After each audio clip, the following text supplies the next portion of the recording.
নমস্কার বন্ধুরা, বিউটিফুল সোলে আপনাদেরকে স্বাগত। আশা করি আপনারা সবাই ভালো আছেন, সুস্থ আছেন, পজিটিভ আছেন এবং প্রত্যেকে নিজের নিজের কাজে আছেন। প্রতিবারের মতোই আজও আমি নিয়ে এসেছি একটা জেনারেল রিডিং এবং আমি নূপুর আছি আপনাদের সাথে। এই রিডিং হতে চলেছে প্রতিবারের মতোই একটা জেনারেল রিডিং এবং এটি কিন্তু মেরবার চান্স অবশ্যই 90%। তাই প্লিজ কেউ টেনশন করবেন না কেন আমার সাথে পুরোটা মিলছে না, কারণ এটা জেনারেল রিডিং। এখানে অনেকের এনার্জি একসাথে আছে। নিজেদের সিচুয়েশন অনুযায়ী যতটুকু মিলল নিজেদের কাছে রাখুন, বাকিটা অন্যদের জন্য ছেড়ে দিন এবং পজিটিভ থাকুন, ওকে? এবং বলে রাখি, এখনও অবধি চ্যানেলটিকে যদি সাবস্ক্রাইব না করে থাকেন তাহলে ঝটপট চ্যানেলটিকে সাবস্ক্রাইব করে ফেলুন, এনার্জি এক্সচেঞ্জ করে ভিডিওটিকে ক্লেম করবার জন্য এবং আমার এনার্জির সাথে অ্যালাইন হওয়ার জন্য। এবং এই সম্পর্কে বলে রাখি, এটা একটা কিন্তু সম্পূর্ণ রকমের টাইমলেস রিডিং, যে কোনো সময় আপনি এটি দেখতে পারবেন এবং এটি কিন্তু একদমই জেন্ডার স্পেসিফিক নয়, তাই যে কোনো জেন্ডারের মানুষ হন না কেন আপনি দেখতে পারবেন এবং এখানে কোনো রাশিগত ভেদাভেদও নেই এবং এটি সম্পূর্ণ রকমভাবে ধর্মনিরপেক্ষ, তাই ধর্মের কোনো বাধা নেই। Single married, divorcee, same gender রিলেশনশিপে থাকা মানুষ, সিঙ্গেল মাদার, সিঙ্গেল ফাদার প্রত্যেকে এটি দেখতে পারবেন। যে ক্রাশ রয়েছে তিনিও দেখতে পারবেন। তো চলুন দেরি না করে রিডিং শুরু করা যাক। দেখে নিই আজকে রিডিং ইউনিভার্স আপনাদের জন্য কী রেখেছেন। প্লিজ আপনারা পজিটিভ থাকুন, সঙ্গে থাকুন, দেখতে থাকুন বিউটিফুল সোল। দেখে নিই আজকে রিডিংয়ে কী আছে।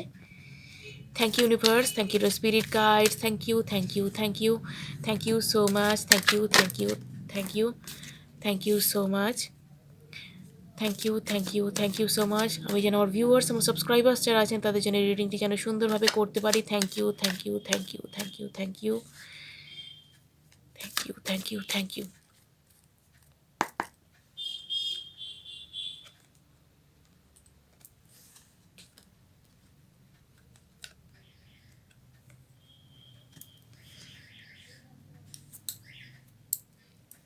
দেখি, একটি আপনার এনার্জি এবং একটি আপনার পার্টনার এনার্জি। তো এই দুটি এনার্জিতে কি আছে একবার দেখে নেব। ওকে, আপনার এনার্জি আগে দেখে নিই। আপনি কোথাও না কোথাও ক্লান্তি বোধ করছেন এবং আপনি হয়তো আপনার রিলেশনশিপের জন্যে একা অনেকটা করেছেন। মানে হয় না, একজন রিলেশনশিপে অ্যাক্টিভ আর একজন মানুষটি রিলেশনশিপে অ্যাক্টিভিটি অতখানি থাকে না বা তার অ্যাকশন নেওয়া অতখানি থাকে না, একটু রিল্যাক্ট্যান্ট অবস্থায় থাকে না, ওই চলছে চলছে আরেকজন তো করছে, ঠিক আছে, একটুখানি অলস প্রকৃতির হন। মানে রিলেশনশিপের জন্য করা, রিলেশনশিপটাকে ধরে রাখা, একে অপরের জন্য করা, এই বোধটা তাদের মধ্যে বড় কম থাকে কারো কারো ক্ষেত্রে। তো হতে পারে তিনি হয়তো সেরকম মানুষ, বা হতে পারে হয়তো এই মুহূর্তে তিনি কোনো রকম কাজের মধ্যে ব্যস্ত আছেন, তাই রিলেশনশিপে অতখানি সময় দিতে পারছেন না, বা পরিবারের দিক থেকে হোক বা কোনো সমস্যার মধ্যে হোক এমনভাবেই হয়তো ব্যস্ত রয়েছেন, এখানে তিনি অতখানি দেখেই উঠতে পারছেন না, হয়তো আপনাকে সেই মতো টাইম দিচ্ছেন না, আপনাকে কেয়ার নিতে পারছেন না, সেই রকম কিছু পরিস্থিতিও হতে পারে। এবং আপনি অনেকটা চেষ্টা করে যাচ্ছেন, চেষ্টা করে যাচ্ছেন বহু দিন ধরে, এবং আপনার এই মুহূর্তে আর মনে হচ্ছে না যে রিলেশনশিপটা যেন ঠিক কোথাও যেন একটা থেমে গেছে, কোথাও যেন তাল কেটে গেছে। আপনার মনে হচ্ছে যে একটা সুন্দর ছন্দ থাকে, যে গতিতে মানে সুন্দরভাবে রিলেশনশিপ চলে বা সব কিছু থাকে, মানে কোথাও একটা কিছু গিয়ে যেন মিসিং হচ্ছে আপনার মনে হচ্ছে। কিন্তু আপনি অন্য অপর দিকের মানুষটাকে, উল্টো দিকের মানুষটাকে আপনি কিছু বুঝিয়ে উঠতে পারছেন না, বলতে যাচ্ছেন ঝামেলা হয়ে যাচ্ছে। আপনার পার্টনারের এই মুহূর্তে যা এনার্জি দেখছি, ওনার লাইফে কোনো রকম একটা সমস্যার মধ্যে দিয়ে যাচ্ছেন। মানে কোনো রকম আমি বলবো বিরুদ্ধ পরিস্থিতি লাইফে তৈরি হয়েছে। হতে পারে সেটা কোনো ফিনান্সিয়াল কেরিয়ার সংক্রান্ত সমস্যা, ফিন্যান্স সংক্রান্ত সমস্যা, আর্থিক পরিস্থিতি তে হয়তো তিনি একটুখানি টালমাটাল যাচ্ছে। হতে পারে কেউ হয়তো এখানে বিজনেস করেন, কেউ বা চাকরি করেন, মানে কেউ হয়তো তার কেরিয়ার করছেন। মোট কথা, এই মুহূর্তে তার কেরিয়ারের দিক থেকে চাপ রয়েছে যথেষ্ট পরিমাণে। তিনি যা চাইছেন তিনি সেটা করে উঠতে পারছেন না। অনেক চেষ্টা করে যাচ্ছেন, অনেক খাটছেন, বাট মানে যতটা করছেন সেই অনুযায়ী কিন্তু সেটার ফল পাচ্ছেন না। এবং তার কাছের যারা মানুষ, কোনো কাছের মানুষ তাকে কষ্ট বা ধোঁকা দিয়ে থাকতে পারে। তার যে কারণে হয়তো তার এই রকম মানসিক অবস্থার শিকার হয়েছেন তিনি। হয়তো এইরকম মানসিকভাবে এইভাবে ভেঙে পড়েছেন। মানে তার কিচ্ছু ভালো লাগছে না। আপনার কাছে তিনি পুরোটা বলতেও পারছেন না এবং তিনি চেপেও রাখতে পারছেন না। মানে খুব কষ্টকর পরিস্থিতি এবং দুয়ের মধ্যে মিলে আপনাদের রিলেশনশিপটা মানে ক্ষতিগ্রস্ত হচ্ছে এবং তিনি হয়তো চাইছেন সব কিছু ঠিক হয়ে যাক, কিন্তু কখনো কখনো কী হয় বলুন তো, সব কিছু চেয়েও না ঠিক করা যায় না। কখনো আমাদের মনটা এমন জায়গায় পড়ে থাকে, বা কখনো হয়তো মানসিকভাবে যখন মানুষ ক্ষতিগ্রস্ত হয়ে পড়ে, বিপর্যস্ত হয়ে পড়ে, তখন তার অন্য কোনো দিকে মন থাকে না, অন্য কোনো দিকে সে মন দেওয়ার মতন পরিস্থিতিতে সে থাকেই না। তো হয়তো এরকম কোনো পরিস্থিতি দেখে নিই, রিডিং চলতে শুরু করুক, দেখি আমাদের আর কি আছে রিডিংয়ে। ও, এস অফ সোর্স। এই ব্যক্তি কোনো দিশা পাচ্ছিলেন না, একটা দিশা তিনি পেতে আরম্ভ করেছিলেন। কোনো দিকে কোনো ক্ল্যারিটি ছিল না, কি করবেন, কোথায় যাবেন, কিভাবে ঠিক করবেন, কোনো কিচ্ছু তার মধ্যে কোনো সুরাহা হচ্ছিল না।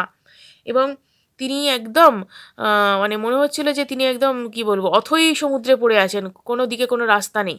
এবং সেই কারণে কিন্তু তিনি ভীষণভাবে চিন্তিত, বিষণ্ণ ছিলেন। এবং তিনি কিন্তু আস্তে আস্তে এই জায়গায় কিন্তু তার একটা মানে একটু একটু করে হলেও কিন্তু তিনি আশার কিরণ এখানে কিন্তু দেখা যাচ্ছে, যে তিনি কিন্তু বুঝতে পারছেন, বা কোথাও না কোথাও তিনি কিন্তু একটু একটু করে এগিয়ে যেতে পারছেন, যে না, আমার লাইফে সব কিছু থেমে নেই, আমি চেষ্টা করছি এবং চেষ্টা করলে আমি একদিন সফল হবই। এই যে মানসিকতা তার মধ্যে কিন্তু আসতে শুরু করেছে। তিনি আপনাকে কেয়ার করতে পারছিলেন না। তিনি লাভ অ্যান্ড কেয়ার যেটা আপনার প্রাপ্য, সেই প্রাপ্য কিন্তু আপনাকে দিতে পারছেন না। কারণ এই মুহূর্তে তিনি নিজেই ঘেঁটে রয়েছেন। তো কী করে তিনি রিলেশনশিপের কথা মাথায় আনবেন? তার ধ্যান জ্ঞান সব কিছু তার কেরিয়ার বা তার যে সমস্যা সেই দিকে রয়ে গেছে। তো এখানে কিন্তু আপনাকে টাইমও দিতে পারছে না, এখানে আপনাকে বোঝাতেও পারছেন না, আপনাকে তিনি বলতেও পারছেন না। যখনই আপনাকে তিনি বলতে যাচ্ছেন, আপনি হয়তো আপনার ওনার মনে হচ্ছে আপনি হয়তো ভুল বুঝবেন, বা আপনি হয়তো ব্যাপারটা বুঝতে পারবেন না, আপনাকে বলে কোনো সমাধান হবে না, এই রকম নানান রকম তার মানসিক পরিস্থিতি।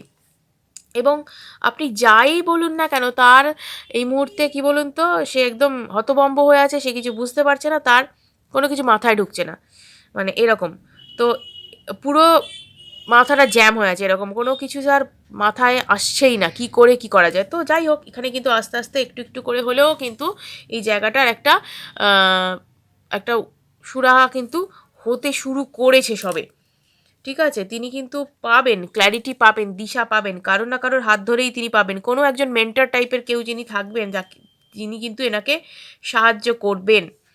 এবং এখানে কিন্তু তিনি আপনারকে ভালোবাসেন। আপনার প্রতি তার কিন্তু, তিনি কিন্তু লয়াল যথেষ্ট। অন্য কোনো দিকে তার মাথা ঘুরে নেই, অন্য কোনো দিকে তিনি নেই। বাট তিনি এই মুহূর্তে নিজের জীবনের সমস্যাকে সামলেই উঠতে পারছেন না। তিনি নিজের জীবনের সমস্যাকে সামলে উঠতে পারছেন না। সেই জন্যে আপনার মনে হচ্ছে তিনি আপনাকে কেয়ার করেন না, তিনি আপনাকে ভালোবাসেন না। আ হয়তো আপনি তার কোনো আ কি বলবো? কোনো কিছু আপনি তাকে, সে যে আপনার সাথে আ চিটিং করছে বা এরকম কিছু করছে, এরকম আপনি কিছু খুঁজেও পাবেন না। আপনার কাছে কোনো প্রমাণও নেই, আপনি কিছু বলতেও পারবেন না। কারণ সে এসব কিছু করছেও না। তার মনের মধ্যে সব কিছু রয়েছে। তিনি সেলফ সেন্টার্ড হয়ে আছেন এই মুহূর্তে। মানে আত্মকেন্দ্রিক চিন্তাভাবনা তার মধ্যে রয়েছে, যে কি করা যায়? নিজেকে কিভাবে উন্নতি করা যায়? নিজের জীবনে কি করে উন্নতি করা যায়? নিজেকে কি করে গুছিয়ে তোলা যায়? জীবনটাকে গোছাবার চেষ্টা করছেন। কেরিয়ারকে তো প্রায়োরিটি দিতেই হবে। রিলেশনশিপের সাথে সাথে কেরিয়ারকে তো প্রায়োরিটি দিতেই হবে। কারণ নিজের পায়ে যদি নিজে দাঁড়াতে না পারেন, কেরিয়ারকে যদি ঠিক করতে না পারেন, জীবনে আর কিছুই, কোনো কিছুই কিন্তু হয়ে উঠবে না। ঠিক আছে? অনেক সময়ে কেরিয়ার করতে না পারার জন্য কাছের মানুষও অন্যের হয়ে যান, দূরে চলে যান। এটা তো বাস্তব সত্য। তো যাই হোক, এই বাস্তব সত্যটাই, তেতো কথাটা তার মগজেও খুব ভালোভাবে রয়েছে, যে কারণে কিন্তু তিনি কেরিয়ারে ফোকাস করেছেন। তিনি আপনাকে ছেড়ে যাননি, তিনি আপনাকে ছেড়ে যেতে চানও না। বাট এই মুহূর্তে কিন্তু তিনি ওই দিকটাকে ফোকাস করে বসে আছেন। এবং আপনি যদি বলেন সেলফ লাভ, তো সেলফ লাভ অ্যাকচুয়ালি এটা সেলফ লাভও নয়। তিনি যে খুব নিজেকে নিয়ে মেতে রয়েছেন এটাও নয়। তিনি শুধুমাত্র এবং শুধুমাত্র কেরিয়ারকে ফোকাস করেছেন। কারণ তার মনে হচ্ছে যে success is the best remedy. কারণ সব কিছুর মোকাবিলা করতে গেলে তার জীবনে যে এই যে কাছের মানুষরা কষ্ট দিয়েছে, কাছের মানুষের দিক থেকে কষ্টে রয়েছে, আত্মীয় হতে পারে, বন্ধু হতে পারে, পরিবারের কেউ হতে পারে, তাকে প্রচণ্ড পরিমাণে মানসিকভাবে আঘাত করেছেন। যে কারণে তিনি কষ্ট পাচ্ছেন এবং তার ক্যারিয়ার বিপন্ন এই সময়। ফিনান্সিয়ালি তিনি কিন্তু খুব রেটেড কন্ডিশনের মধ্যে রয়েছেন। মানে ব্যবসায় লস হয়ে থাকতে পারে, ব্যবসায় মানে কোনো কিছু সমস্যা হয়ে থাকতে পারে, ব্যবসার কোনো পার্টনার তাকে হয়তো মানে ডুবিয়ে থাকতে পারেন, ঠিক আছে? তো এরকম কিছু হয়ে থাকতে পারে। বা আপনার জব যদি করে থাকেন, তো জবে আমি বলবো প্রমোশন সঠিক সময় না হওয়া, ইনক্রিমেন্ট না হওয়া, বা কোনো ফিনান্সিয়াল লস কোনো ক্ষেত্রে, শেয়ার মার্কেট জাতীয় কিছু হতে পারে। মোট কথা তিনি এই মুহূর্তে লস তার হয়েছে কোনো একটা কিছু, এবং তিনি সেটা মেকআপ করতে কোনোভাবেই পারছে না। তিনি চেষ্টা করছেন, প্রচুর প্রচুর হার্ডওয়ার্ক করছেন এই মানুষটি, এবং সেই সাথে সাথে তার একটাই মাত্র ম্যানিফেস্ট করছেন যে আপনাকে যেন তিনি জীবনে ধরে রাখতে পারেন, আপনাকে যেন তিনি হারিয়ে না ফেলেন।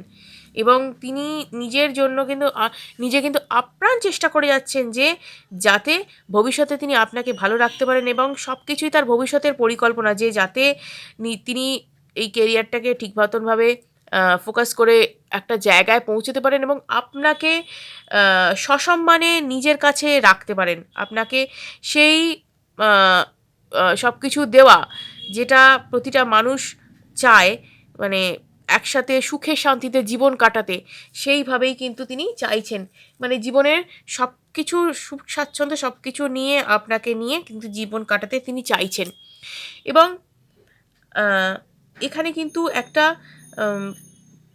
মানে ভালো লাগার বিষয় যেটা, যে এই ব্যক্তি কিন্তু ক্যারিয়ারকে ফোকাস করেছেন, অন্য কোনো দিকে কিন্তু তিনি ফোকাস করেননি, অন্য কোথাও তিনি যাচ্ছেনও না, যানও নেই, যাবারও কিন্তু কোনো ইচ্ছে নেই, কারণ এই মানুষটি প্রচণ্ড পরিমাণে লয়াল।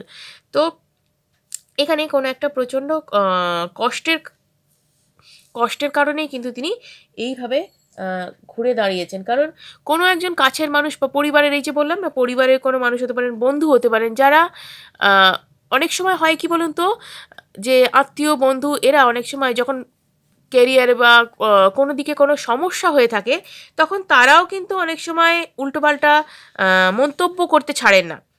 এটা আমাদের সমাজের একটা খারাপ দিকও আমি বলবো, যে তারা এই ধরনের কাজকর্মগুলো করে থাকেন, বা কোনো শুধু কেরিয়ার কেন, কোনো দিকে যদি লাইফের কোনো সমস্যা হয়ে থাকে, একটা কিছু মানে উটকো একটা মন্তব্য করেই তারা যেন শান্তি পান। মানে এরকম প্রচুর মানুষ আমি দেখেছি জীবনে, যারা এরকম কাজকর্ম করেও থাকেন। মানে আপনারাও এটা হয়তো ফেস করে থাকবেন, প্রতিটা মানুষ, মানে আমাদের সোসাইটিতে প্রতিটা মানুষই কেউ না কেউ এইভাবে কোনো না কিছু কিছু সমস্যা ফেস করেছেন, যারা আত্মীয় বন্ধু বা কাছের মানুষ যাদেরকে বলা হয়, তাদের থেকে কোনো না কোনোভাবে তারা কষ্ট পেয়ে থাকেন এই রকম উল্টোপাল্টা মিনিংলেস মানে বিহেভিয়ার করবার জন্য। তো এইগুলো মানে কি বলবো, মানে কথায় আঘাত না আরও কষ্টকর হয়ে যায় কখনো কখনো। তো এই সমস্ত ব্যাপারটাকে কিন্তু তিনি ওভারকাম করতে চাইছেন, আর কিছুই না, ব্যাপারটাকে পুরোপুরি ওভারকাম করে কিন্তু তিনি একটা সাকসেস দেখতে চাইছেন, যে এটাই কিন্তু হবে একটা টাইট স্ল্যাপ তাদের গালের ওপর, যারা এইভাবে তাদের দিনের পর দিন উল্টোপাল্টা মন্তব্য করে কি বলবো মানসিকভাবে বিপর্যস্ত করে দিচ্ছে এই মানুষটাকে। তো এটাই কিন্তু তিনি চাইছেন করতে। দেখিনি আর কি আছে।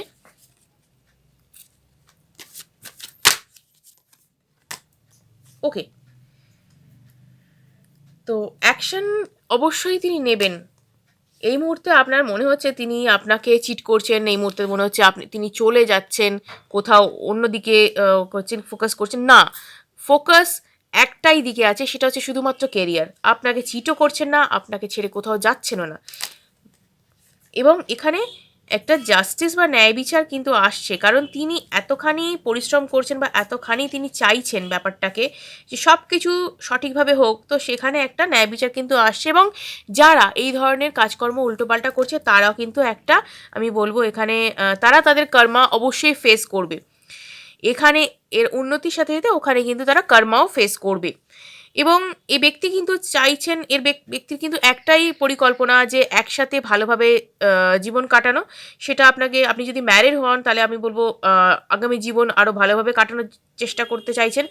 এবং যদি আমি আনম্যারিড হন, তাহলে আমি বলবো যে আপনার ক্ষেত্রে কিন্তু তিনি ক্যারিয়ার ম্যানিফেস্ট করার সাথে সাথে কিন্তু আপনাদের দুজনের যে একসাথে থাকা বা টুগেদারনেস বা আপনাদের যে জীবন, সেটা অনেক দীর্ঘায়িত হোক, বা আপনাদের সম্পর্ক অনেক দীর্ঘায়িত হোক, এটা কিন্তু তিনি পরিকল্পনা করছেন। বা আপনাকে জীবনে কিন্তু কমিটমেন্ট দিতে চাইছেন, সেটা ম্যারেজ কমিটমেন্ট হতে পারে, বা তিনি আপনাকে রিলেশনশিপের জন্য প্রপোজ করতে চাইছেন, যাই হোক না কেন সেটা কিন্তু তিনি চাইছেন। এবং এটা কিন্তু আপনি খুব তাড়াতাড়ি আপনি কিন্তু সেটা বুঝতে পারবেন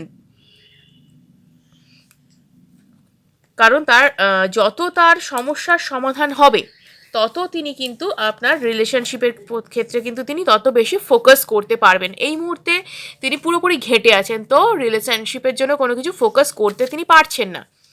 তো ইয়েস, এখানে বললাম না কোনো কাছের মানুষ কষ্ট দিয়েছে, যে যাই হোক সেখান থেকে তিনি কিন্তু ওভারকাম করবার চেষ্টা করছেন, পরিকল্পনা মতো তিনি কিন্তু এগোচ্ছেন এবং কিছুটা ইমোশনালি, কিছুটা মানসিকভাবে স্ট্রং হয়েও তিনি কিন্তু সব কিছুকে হ্যান্ডেল করার চেষ্টা করছেন এবং প্রচুর ধৈর্য এই মানুষটার, প্রচুর ধৈর্য, এবং হয়তো আপনার মনে হচ্ছে প্রচুর সময় লেগে যাচ্ছে, বাট এই জিনিসটাকে নিয়ে কিন্তু তিনি অনেক আশাবাদী। এবং yes, the S of cups, এটা তো আশারই ছিল, কারণ এই মানুষটার মনে যা সেটাই কিন্তু এই রিডিংয়ে পাচ্ছি আমরা, অর্থাৎ ইনি কিন্তু নতুন করে শুরু করতে চাইছেন, নতুন করে সব কিছুকে তিনি কিন্তু দেখতে চাইছেন, নতুন করে কিন্তু শুরু করতে চাইছেন, আপনাকে নিয়ে নতুনভাবে জীবনটা কাটাতে চাইছেন। তো রিলেশনশিপকে একটা নতুন আঙ্গিকে দেখতে চাইছেন, যা কিছু ভুল বোঝাবুঝি, যা কিছু বিগত দিনের সমস্যা, যা কিছু হয়েছে সে সমস্ত কিছুকে ভুলে কিন্তু তিনি আপনার হাতটা আবার নতুন করে ধরতে চাইছেন। ইমোশনালি তিনি কিন্তু ভীষণভাবে আপনার প্রতি অ্যাটাচড। হয়তো তিনি ইমোশন শো করেন না, হয়তো তিনি আপনাকে অনেক কিছু বলেন না, আপনার অনেক সময় মনে হয় তিনি রুড, বাট তার মনে কিন্তু আপনাকে নিয়ে যথেষ্ট কি বলবো, ইনসিকিউরিটি বলুন, পরিকল্পনা বলুন, ভালোবাসা বলুন, ভালো লাগা বলুন, সব কিছুই তার আপনি। তো যাই হোক না কেন, এই হচ্ছে তার মনের কথা, এই হচ্ছে আজকে রিডিং। ভিডিওটা যদি ভালো লেগে থাকে অবশ্যই লাইক এবং সাবস্ক্রাইব করুন এবং অনেকের সাথে শেয়ার করুন, যাতে তারা এই বিষয়ে উপকৃত হতে পারে। আজকের মতো এটুকুই, সঙ্গে থাকুন, দেখতে থাকুন বিউটিফুল সোল। আবার দেখা হচ্ছে আগামী ভিডিওতে।